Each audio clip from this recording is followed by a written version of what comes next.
My dear friends, നമുക്ക് നല്ലൊരു chilli chicken ഉണ്ടാക്കാം.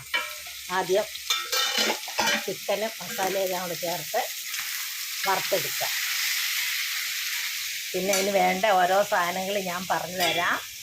അപ്പോഴത്തേക്ക് എൻ്റെ ചാനലൊന്ന് ലൈക്കും സബ്സ്ക്രൈബും ചെയ്യുക. Shoshamma kitchen, food channel Keralam by Shoshamma. ഉള്ളി, തക്കാളി, സാമ്പാർ മുളക്,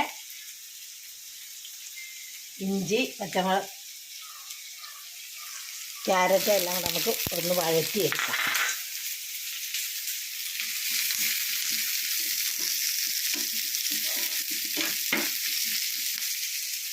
ശേഷം നമുക്ക് തക്കാളി ഇട്ട് കൊടുക്കാം.